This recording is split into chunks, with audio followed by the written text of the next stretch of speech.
wa asyhadu anna Muhammadan abduhu wa rasuluh la nabiyya ba'dah. Allahumma sholli wa sallim wa barik ala Muhammad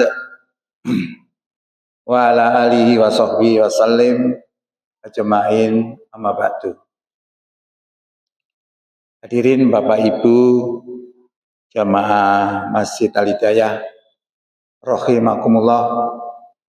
Syukur alhamdulillah di malam hari ini kita bisa hadir untuk sholat maghrib berjamaah yang dilanjutkan dengan kajian Al-Islam dalam rangka menambah wawasan keislaman kita sekaligus menambah mantapnya keimanan kita. Mudah-mudahan kehadiran kita di malam ini diterima sebagai amal soleh di sisi Allah Subhanahu wa Ta'ala. Bapak Ibu yang kami hormati, tanpa terasa kita sudah berada di bulan Muharram. Bentar lagi sudah Safar. Atau mungkin sudah Safar, sekarang saya belum lihat nih. Artinya apa? Di antara 4 bulan, 12 bulan yang diciptakan oleh Allah dalam setahun itu ada 4 bulan yang haram. Yaitu Sya'ban, Dzulqa'dah, Dzulhijjah, dan Muharram. Sya'ban, Dzulqa'dah, Dzulhijjah, besar nih, terus Muharram. Muharram ini mengarani bulan Suro. Nah, bulan Suro niku wong Jawa ngarani bulan Sial. Makanya tidak ada orang mantu. Khawatir ada apa-apa. Yang berani nikahkan anaknya bulan Muharram itu adalah Pak Imam. Ya. Pak Imam Gang 11 sudah meninggal orangnya. Dengan gitu. Ternyata sing bowul tambah wakeh. Soalnya tidak ada orang punya gawe. Dia sendiri yang punya. Itu pandangan orang Jawa. Sehingga pada bulan-bulan Suro itu banyak ngungkal gaman dan lain sebagainya. Tapi kalau dalam pandangan Islam beda. Justru seluruh nabi semua itu menangnya itu di bulan Suro. Tanggal 10. Termasuk salah satu contoh misalnya Nabi Nuh. Nabi Nuh itu umatnya diberi banjir yang begitu banyak. Sampai berbulan-bulan tidak sat banyunya itu ya. Akhirnya pada suatu saat air itu surut dan mendarat di Gunung Ararat. Itu kapalnya Nabi Nuh beserta orang-orang yang beriman di dalamnya. Dan pada hari itu pas tanggal 10 Muharram. Terus sisa-sisa makanannya itu dibubur. Menjadilah bubur Suro. Itu ceritanya begitu. Jadi kalau dalam pandangan Islam itu bagus. Cuma dalam pandangan orang Syiah, kalau bulan Suro itu bulan yang menyakitkan. Karena terbunuhnya Hasan Husain itu di bulan Suro. Yang membunuh orang Sunni. Makanya Syiah itu benci kepada orang Sunni itu begitu. Karena yang membunuh Hasan Husain cucunya Nabi itu adalah orang-orang Sunni. Kalau di sana itu yang diperingati dengan peristiwa Karbala. Karbala itu memperingati matinya Hasan Husain. Dia meraung-raung menyiksa dirinya, dipukul-pukul kepalanya, badannya dilukai, berdarah. Dalam rangka mengenang kematian Hasan Husain. Itu dalam pandangan orang Syiah. Tapi dalam pandangan Islam, bulan Suro adalah bulan yang istimewa. Oke, karena diharamkan di dalamnya juga tidak boleh mendolimi dirinya, tidak boleh mengadakan peperangan, kecuali diperangi. Kecuali diperangi boleh membahas. Nah, perang-perang ini sebenarnya bentuknya macam-macam. Ada yang perang itu dalam bentuk fisik, bunuh, tembak, bom dan sebagainya. Itu boleh membalas. Tapi kalau tidak ada masalah tidak boleh. Nah, memerangi umat Islam itu bentuknya juga seperti itu, juga ada yang bentuk memfitnah. Macam-macam. Contoh memfitnah begini. Ini dalam rangka memerangi tapi non fisik, tapi sangat tajam. Jadi makanya pada hari ini akan kami sampaikan materi terkait menjawab persoalan yang timbul di masyarakat. Artinya apa? Kita perangi. Jadi lebih bersifat memberikan penjelasan terkait dengan situasi yang ada. Karena sekarang ini ada ucapan begini. Nanti kalau umat Islam berkuasa, bagaimana nasib agama-agama selain Islam? Artinya nek umat Islam berkuasa, maka agama-agama selain Islam akan ditindas. Seperti di India kan begitu. India itu mayoritasnya Hindu, minoritasnya Islam. Ya di sana ditindas Islam itu. Nah, orang yang mengatakan seperti itu dua kemungkinan. Orang itu memang tidak ngerti atau mempunyai tujuan tertentu untuk mendiskreditkan Islam. Nah, saya lebih senang nanti bercorak diskusi. Karena kita itu sudah ngaji perang-perang tahun, kudu masalah, kudu bisa menjawab masalah. Kalau ada orang bicara begitu, bagaimana kita jawaban kita? Kalau kita nggak bisa menjawab, berarti benar orang. Yang kedua, wong Islam, iki lho ajaran agamamu, ajaran sing gak pantes kanggo menungso. Soalnya merentano membunuh orang-orang kafir di mana saja dijumpainya. Coba, dia bawa ayat. Ayatnya ada dalam Quran surat 2 ayat 191. Nah, bagaimana kita menjawabnya? Dia bawa Quran. Nomor 3 ya, orang yang tidak masuk kelompoknya, ini pandangan orang-orang Pondok Zaitun. Pondok Zaitun itu saya juga mungkin ada yang kenal ya, orangnya di sana. Juga pernah diinvestigasi oleh orang Mojokerto sendiri, diselidiki. Ternyata memang di sana itu terafiliasi dengan NII, Negara Islam Indonesia. Nah, Negara Islam Indonesia ini sebenarnya berdirinya tahun 1947. Karena saat tahun 1945 itu kalau tidak salah Soekarno itu ditangkap Belanda lalu dipenjarakan di Nusa Tenggara Barat, di Ende. Nah, yang ceritanya kebetulan guru saya orangnya orang sana. Nah, saat itu Indonesia vakum. Nah, Indonesia itu belum pernah sebesar ini. Karena Indonesia tidak pernah menjadi negara. Dulu Indonesia itu hanya kerajaan-kerajaan. Maka ketika menyatakan kemerdekaan bukan sebesar sekarang. Ada beberapa daerah saja. Nah, orang ini itu mengklaim dirinya itu juga punya wilayah sendiri di Pasundan.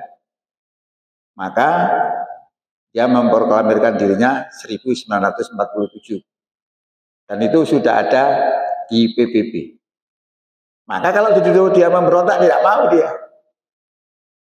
Ya. Nah, Pondok Al Zaitun itu terafiliasi itu. Nah, dia beranggapan siapa yang tidak masuk kelompoknya dianggap kafir. Nah, kalau sudah kafir, maka hartanya halal untuk diambil. Bisa dirampok, bisa ditipu, bisa macam-macam. Karena harta pada orang kafir itu dianggap halal. Gak main-main dia. Dia juga membawa ayat. Ayatnya ada di dalam surat Hasr ayat 6. Surat Hasr itu surat 59 ya. Ayatnya 6. Sing intinya bahwa harta orang-orang kafir itu bisa diambil Intinya ya, tanpa peperangan. Maka harta yang diperoleh dari orang kafir tanpa peperangan itu namanya harta fai. Ya, harta fai. Kalau harta itu diperoleh dari peperangan, namanya harta ghanimah. Nah, harta ghanimah ini sudah ada pembagiannya. Tentaranya berapa, Allah dan Rasulnya berapa. Sudah ada semua, diatur. Nah itu yang dipakai orang yang menganggap orang kafir itu hartanya halal. Bawa Quran itu. Kalau kita nggak bisa mengalahkan pahamnya, yo lolak kita. Termasuk kasus-kasus kekerasan agama dalam bentuk kekerasan yang orang menganggap sebagai radikal. Ya, itu sebenarnya sama. Paham itu. Karena mereka itu beranggapan kalau dia melakukan suatu gerakan itu, maka amal soleh. Justru orang yang menentangnya itu berarti menentang Allah dan Rasulnya. Itu paham mereka. Kemudian oleh pemerintah itu dianggap tidak baik, lalu disikat dengan kekerasan. Muncul lagi, ya. Sikat mana? Muncul lagi. Sikat mana? Muncul lagi. Kenapa selalu muncul? Oyote jiono. Jadi seperti pohon pisang tadi kalau muncul disikat, muncul lagi. Disikat mana? Beberapa hari muncul lagi. Karena oyotnya masih ada, masalahnya masih ada, akarnya masih ada. Anda kepingin nggak cukul, akarnya dihilangkan. Nah, akar ini adalah paham. Maka daerah mereka diatur dengan kekerasan, semakin ditekan, semakin menancap dirinya bahwa dia dimusuhi oleh orang-orang yang memusuhi Allah dan Rasul. Maka salah satu yang belum dilakukan oleh pihak-pihak lain itu adalah mengalahkan pahamnya.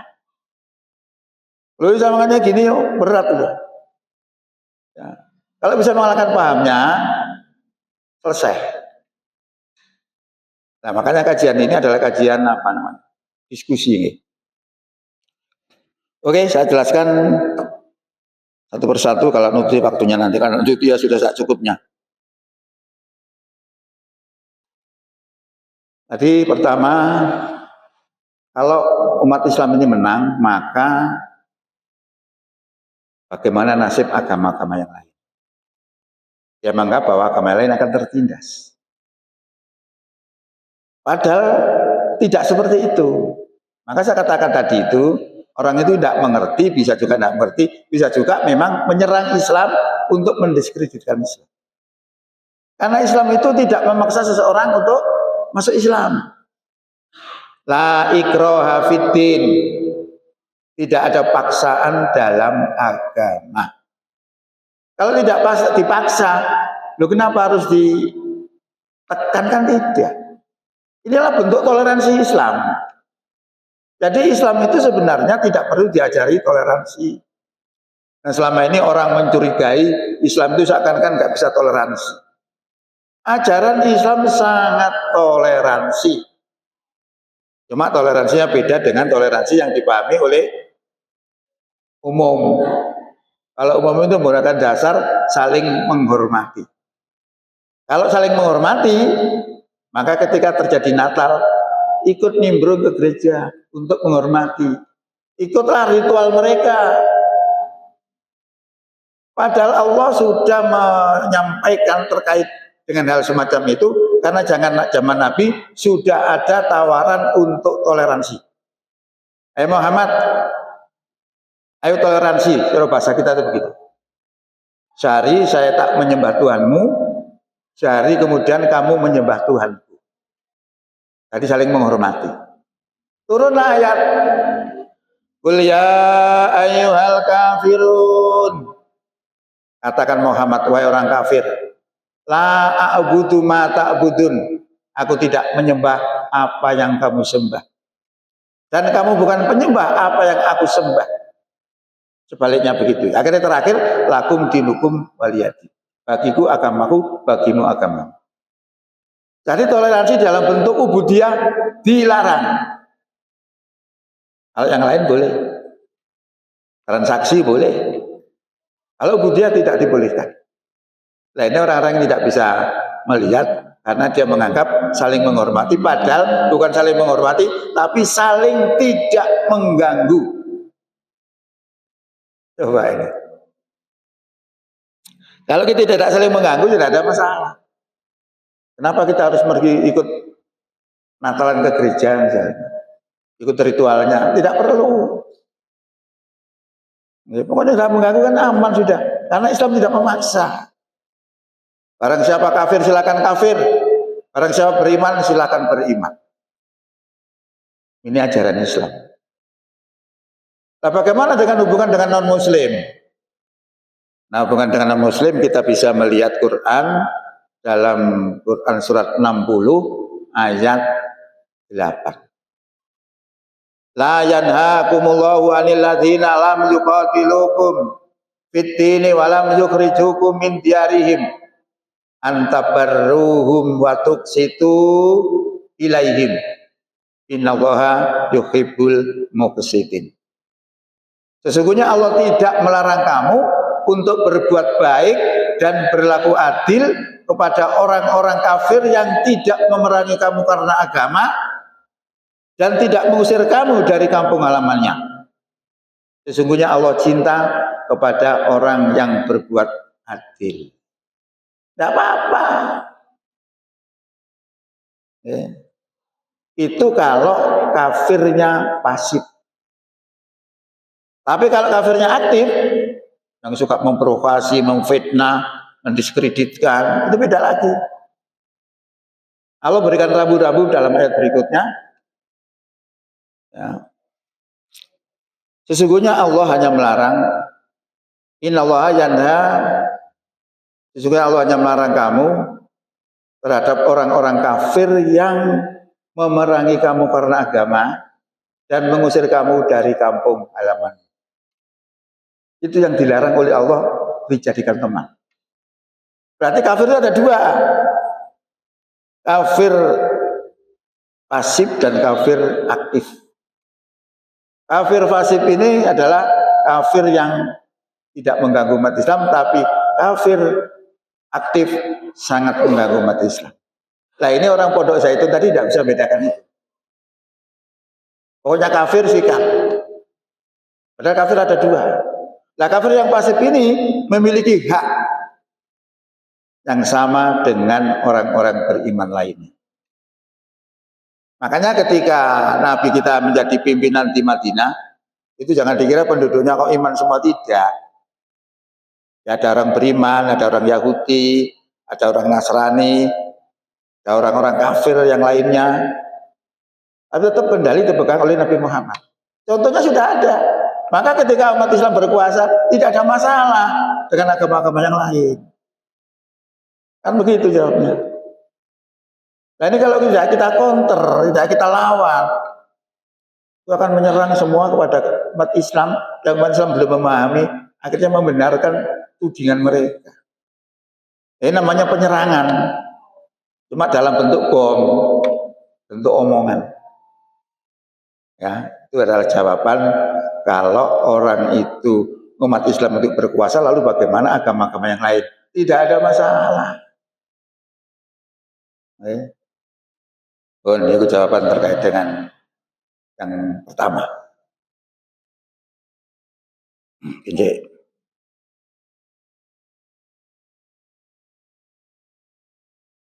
Lalu yang kedua, Saifuddin Ibrahim itu seorang murtadin, asalnya orang Islam lalu masuk Kristen.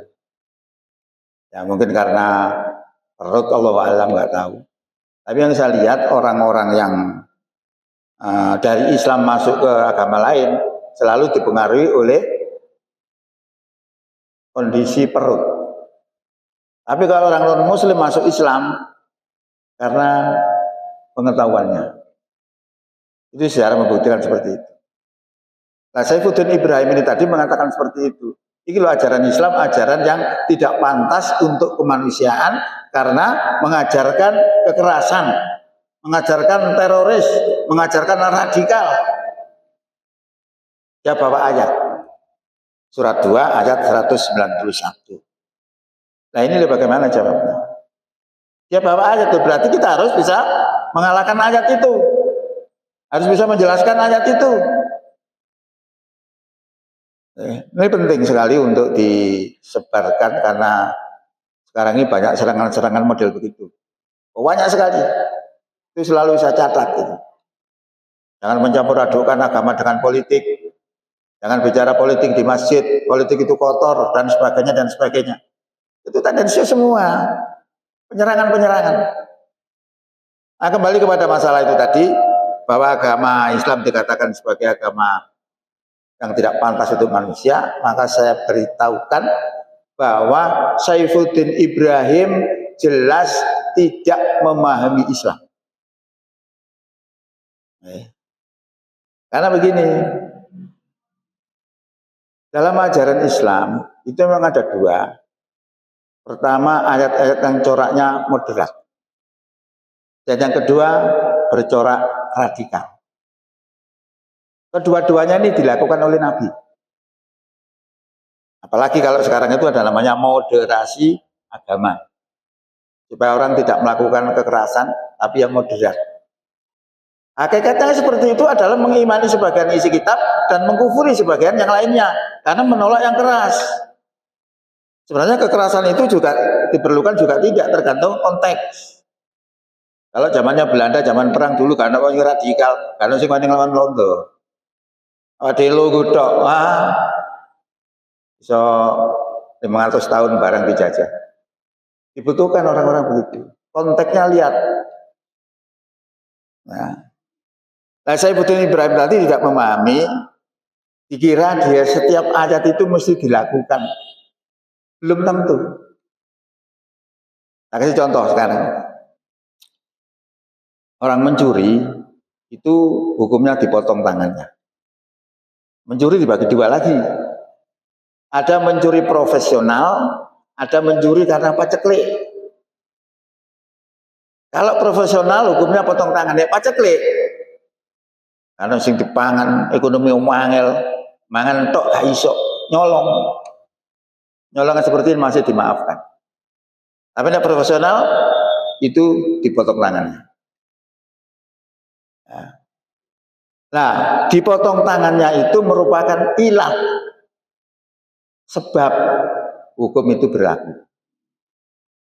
Nah, berarti potong tangan tadi sebabnya karena mencuri. Umpama sampai hari kiamat, sampai hari kiamat tidak ada orang yang mencuri, hukumnya sudah ada dalam Quran. Apakah harus diterapkan? Ya tidak. Karena ilatnya nggak ada, yang mencuri nggak ada, kecuali mencuri, baru dipotong tangannya. Nah itu sama dengan itu. Saya betul-betul tidak ngerti. Ayat yang dibawa tadi ayat memang corak radikal. Apakah ada dalam Islam corak radikal itu? Ada lagi yang begini, ajaran Islam itu kan ajaran membunuh. Ya benar juga Sawangan. Sawangan ini benar ya. Tapi buatan benar. Ada. Perintah membunuh pun juga ada. Tapi kalau yang dibunuh itu diizinkan oleh Allah, lalu mau dibunuh, maka itu menjadi amal soleh. Kalau yang dibunuh tadi diharamkan oleh Allah untuk dibunuh, maka membunuh adalah dosa besar. Tergantung. Ayatnya begini. Innallaha astara minal mu'minina anfusahum wa amwalahum bi anna lahumul jannah yuqatiluna fi sabilillahi wa yaqtuluna wa yuqtalun wa'dan alaihi haqqan fit taurati wal injili wal qur'an. Sesungguhnya Allah telah membeli orang-orang beriman itu dengan memberikan surga untuk mereka. Mereka berperang di jalan Allah, mereka membunuh atau terbunuh. Itu sudah menjadi janji Allah dalam Quran, Injil, dan Taurat. Membunuh dan terbunuh. Ada. Kalau ini tidak kita sampaikan, berarti kita menyembunyikan ayatnya Allah. Nah, yang penting nanti solusinya bagaimana? Ini hanya mengaji sodok kereng titik ini. Seperti itu. Lah tadi itu sama. Ayat yang dibawa oleh Saifuddin Ibrahim tadi sebenarnya ayat yang mengandung ilat, mengandung sebab. Belum tentu bisa diterapkan. Tergantung situasi. Nah, ayat-ayat yang bercorak radikal seperti itu banyak sekali. Saya kasih contoh. Ya ayuhan nabi, nabi, harridil mu'minina alal qital. Kobarkan semangat orang beriman untuk berperang. Disuruh ngobarkan. Acara begini kan jarang dikaji itu loh. Nggak kayak ayat pahala itu ya. Ini adalah pengetahuan Islam. Artinya ada dalam Quran itu radikal ataupun tidak radikal. Nah, Islam itu sebenarnya adalah kedamaian. Selamat dunia akhirat, selamat dunia, selamat sampai akhirat. Nah, dalam mendakwahkan agama yang seperti itu selalu ada hambatan. Masih baik mesti ada hambatan. Karena waktu berdakwah itu politik di Arab Saudi itu goncang. Pengaruhnya Nabi luar biasa. Maka sampai Nabi akan dibunuh dan sebagainya. Karena tekanan politik yang luar biasa diperintahkan oleh Allah untuk berhijrah ke Madinah. Nah, kalau sudah seperti itu maka Allah turunkan ayat-ayat yang coraknya radikal. Sebagai apa? Solusi terhadap masalah itu. Nah, ini tidak dipahami oleh Saifuddin Ibrahim. Dia bawa ayat itu, gak ngerti dia itu. Makanya bahwa Quran itu sulit. Tidak sekedar dibaca, oh artinya begini, diterapkan, tidak. Ada kaitannya dengan ayat-ayat yang lain. Nah, oleh karena itu, ketika Ibrahim membawakan ayat itu, sebenarnya dia tidak mengerti bahwa ayat itu sebenarnya ayat khos.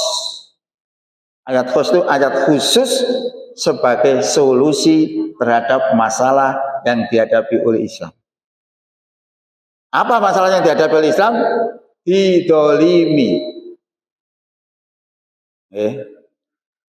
Didolimi turun ayat untuk mencegah itu. Dan coraknya mesti radikal. Dibutuhkan keberanian. Nah, saat itu yang menjadi dibolehkan melaksanakan kekerasan itu satu dikarenakan umat Islam didolimi. Ayatnya ada di dalam surat Haji ayat 39. Diizinkan berperang karena sesungguhnya mereka telah didolimi. Itu syarat pertama. Nah, orang yang melakukan kekerasan itu dia juga merasa sudah didolimi. Akhirnya diberangkat jihad fisabilillah. Tapi kalah di tengah jalan. Kenapa? Karena mereka nggak tahu ada syarat yang lain. Apa syarat yang lain itu? Allah katakan di dalam firman-Nya itu, yang intinya adalah masalah kualitas dan kuantitas. Nabi sudah didolimi di Mekah itu sudah. Tapi Allah tidak menurunkan ayat perang. Padahal Quran sudah ada ayat perang itu. Karena Quran itu turunnya sekaligus. 30 juz. Berdasarkan hadis yang disampaikan oleh Ibnu Abbas. Jadi Quran itu sekaligus 30 juz. Dari Lauh Mahfudz sampai ke langit dunia. Dari langit dunia ini lalu diturunkan kepada Nabi sesuai dengan kebutuhan. Maka panjenengan lihat dalam Quran itu tertulis apa? Fatihah. Turunnya apa? Bukan Fatihah. Apa? Iqra. Iqra bismi rabbikal ladzi khalaq. Khalaqal insana min 'alaq. Dan seterusnya. Kenapa diturunkan Iqra? Kok tidak Fatihah? Kok tidak ayat perang? Inilah rahasia kepahaman kita tentang agama. Maka dapat kita simpulkan Quran itu ada dua, Quran versi kitab yang tertulis dari Fatihah sampai An-Nas, dan Quran versi nuzul yang turunnya dari Iqra sampai surat 5 ayat 3. Al-yauma akmaltu lakum dinakum wa atmamtu alaikum nikmati wa raditu lakumul Islam madinah. Quran versi nuzul adalah penjelas bagaimana kita melaksanakan Quran. Kenapa diturunkan Iqra? Karena saat itu Rasulullah berhadapan dengan orang-orang Quraisy, yang orang Quraisy itu menganggap Tuhan itu 3, Lata, Uzza, dan Manata. Dikonter dengan Quran, bacalah dengan nama Tuhanmu yang telah menjadikan manusia dari segumpal darah. Dan mengkonter itu. Itulah kepahaman Islam. Kepahaman bagaimana kita menerapkan Islam. Nah, seperti yang dibahas Ibnu Ibrahim tadi, dia nggak ngerti. Dikira itu mesti harus diterapkan, tidak mesti, tergantung situasi. Nah, kualitas, sekarang kualitas dan kuantitas. Kualitas itu adalah mental kita, kuantitas jumlah kita. Ternyata ini berpengaruh. Sudah Allah sampaikan di dalam firman-Nya begini. Ya ayuhan nabi, he nabi, harridil mu'minina alal qital. Kobarkan semangat orang beriman untuk berperang. Iyakuluna, jika ada di antara kamu 20 orang yang sabar, niscaya bisa mengalahkan 200 orang. Allah yang berfirman ini. Nek kamu punya 20 orang, bisa mengalahkan 200. Berarti pinten? 1 dibanding 10. Dan jika kamu memiliki 100 orang, maka bisa mengalahkan 1000 orang. Biidnillah, dengan izin Allah. Nek 1 bisa mengalahkan 1000, berarti 1 dibanding 10. Inilah idealnya. Inilah jumlah yang harus terpenuhi. Maka tidak heran ketika Rasulullah berada di Mekah, sudah didolimi, Allah tidak menurunkan ayat perang. Padahal ayat perang sudah ada. Karena kuantitasnya belum memenuhi syarat. Maka dibiarkan dulu oleh Allah. Sampai kapan? Sampai bertemu dengan syarat yang lainnya. Kalau sampai hari kiamat tidak ketemu, ya sudah, tidak ada apa-apa. Pemahaman Islam.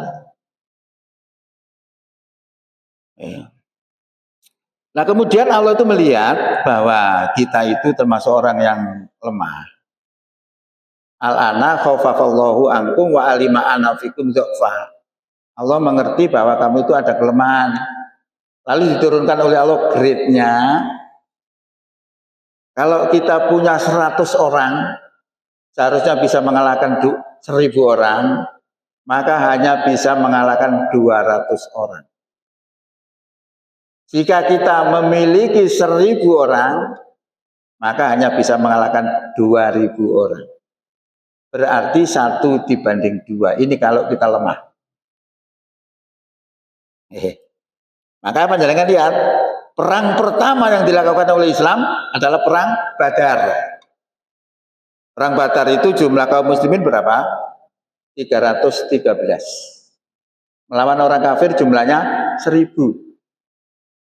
Berarti 1 dibanding 3. 1 dibanding 10 yang menang, pemana 1 banding 3. Lah orang-orang yang melakukan kekerasan itu tidak mengerti itu. Duwe wong 100 ngelawan wong 1 juta. Gak pernah menang. Lah ini yang gak ngerti. Akhirnya jadi kacau. Akhirnya umat Islam dirusak oleh umat Islam sendiri. Dicaplah umat Islam itu jelek. Tidak mengerti, tidak punya strategis. Anda nggak lihat orang yang memperjuangkan Islam, selalu dicekal di penjara, dicekal di penjara, dicekal penjara. Itu udah kejadian. Mulai zaman sebelum merdeka sampai sekarang nggak pernah menang dalam politik. Ya kan nggak mengerti itu, nggak perlu strategi. Kalau Rasulullah berangkat memperjuangkan Islam itu dari Iqra. Pertanyaannya, kalau kita dari mana? Kalau panjangan bisa jawab itu, insya Allah sukses Islam. Nah, dari mananya ini beda-beda, tergantung di mana kita berada. Kalau kita berada di Indonesia mungkin beda, berada di Saudi beda, berada di Amerika beda, berada di Rusia beda, tergantung konteks. Kemampuan ini loh yang dipentingkan sebenarnya. Orang itu memahami Islam itu dilihat dari situ. Ya, ini baca kitab asal ini gampang. Baca kitab itu lebih sulit pemahaman. Ya kitab itu diwaca malah dikomentari titik selesai. Karena pemahaman itu sulit. Nah ini menjadi perhatian saya yang sangat besar karena saya juga termasuk jadi korban. Saya sudah tahu perasaannya mereka itu ngerti saya. Bukan karena politik, bukan. Mereka itu karena iman yang luar biasa. Tapi pemahamannya nggak benar. Kurang pas. Nah itu tadi terkait dengan kuantitas jumlah. Lah, sabarnya kayak apa? Kualitasnya kayak apa? Sabar. Jadi kata Allah kan sabar. Sabarnya kayak apa? Sabarnya seperti tentara Taulut itu. Taulut itu ditugaskan untuk perang oleh Allah Subhanahu wa taala melawan tentara Jalut. Namanya perang ya kadang ngelak ngelsu ya. Melawaku. Diuji oleh Allah dengan sebuah sungai. Bagaimana ujiannya? Nyabrang sungai gak oleh ngombe banyu iku. Kecuali sak cedhek tangan. Jenenge wong ngolak ngongklo pada karo kali nggih ngombe sak lempoken.